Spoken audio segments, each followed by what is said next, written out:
Selamat siang untuk kita semua. Perkenalkan, nama saya Martina Syuranti Setia, NPM 190401040001. Pada video kali ini saya akan mereview materi mata kuliah Sejarah Pemikiran Kewarganegaraan pada pertemuan ke-14. Yang pertama itu konsep kewarganegaraan masa kini. Konsep kewarganegaraan sulit diisolasi karena berkaitan dengan banyak aspek kontekstual masyarakat lainnya seperti keluarga, dinas militer, individu, kebebasan, agama, gagasan tentang benar dan salah, etnis, dan pula bagaimana seorang harus berperilaku. Ketika ada banyak kelompok etnis dan agama yang berbeda dalam suatu negara, kewarganegaraan mungkin menjadi satu-satunya ikatan nyata yang menyatukan semua orang secara setara tanpa diskriminasi. Ini adalah ikatan luas, seperti yang digambarkan seorang penulis. Kewarganegaraan menghubungkan seseorang dengan negara-negara dan memberi orang identitas universal sebagai anggota sah suatu bangsa, selain identitas mereka yang didasarkan pada ikatan etnis atau etnik. Tapi jelas ada perbedaan besar antara konsepsi kuno tentang kewarganegaraan dan konsepsi modern. Sementara yang modern masih menghormati gagasan partisipasi dalam proses politik, biasanya dilakukan melalui sistem representasi politik yang rumit dari jarak jauh, seperti demokrasi perwakilan, dan dilakukan di bawah bayang-bayang aparat administrasi profesional yang permanen. Tidak seperti pola kuno, kewarganegaraan modern jauh lebih pasif, tindakan didelegasikan kepada orang lain.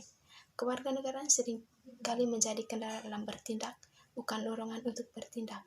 Namun demikian, warga negara menyadari kewajiban mereka kepada pihak berwenang, dan mereka sadar bahwa ikatan ini membatasi otonomi politik pribadi mereka secara mendalam. Tetapi ada ketidaksepakatan bahwa kontras antara versi kuno dan modern kewarganegaraan begitu tajam.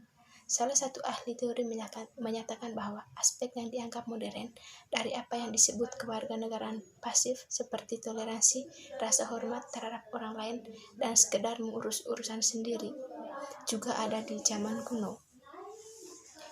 Kewarganegaraan dapat dilihat sebagai status dan cita-cita.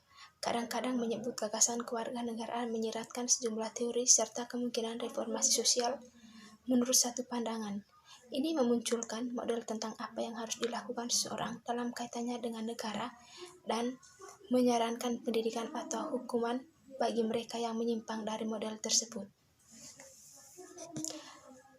Beberapa pemikiran melihat gagasan modern tentang individualisme kadang-kadang konsisten dengan kewarganegaraan, dan di lain waktu bertentangan dengan itu. Dengan demikian, individu modern dan warga negara modern tampaknya sama, tapi terlalu banyak individualisme dapat menyebabkan krisis kewarganegaraannya. Lainnya setuju bahwa individualisme dapat merusak kewarganegaraan. Orang lain melihat kewarganegaraan sebagai dilema substansi antara individu dan masyarakat, dan antara individu dan negara, dan mengajukan pertanyaan seperti apakah fokus upaya seseorang harus pada kebaikan kolektif atau pada individu baik. Dalam pandangan Marxis, individu dan kewarganegara pada dasarnya diperlukan satu sama lain karena keduanya tidak dapat ada tanpa yang lain, tetapi kedua aspek dalam diri seseorang pada dasarnya bersifat antagonis satu sama lain. Kewarganegaraan tidak selalu tentang mengikutsertakan semua orang, tetapi juga merupakan kekuatan yang kuat untuk mengucilkan orang-orang yang terpinggirkan dalam masyarakat, seperti orang buangan, imigran gelap, dan lainnya. Dalam pengertian ini, kewarganegaraan tidak hanya tentang mendapatkan hak, tetapi juga perjuangan untuk menolak klaim hak orang mereka yang awalnya tinggal di luar inti, dan kemudian pekerja imigran dan imigran. Namun seorang pemikir menggambarkan kewarganegaraan demokratis sebagai inklusif umumnya dan menulis bahwa kewarganegaraan demokratis. Itu saja materi dari saya. Sekian dan terima kasih.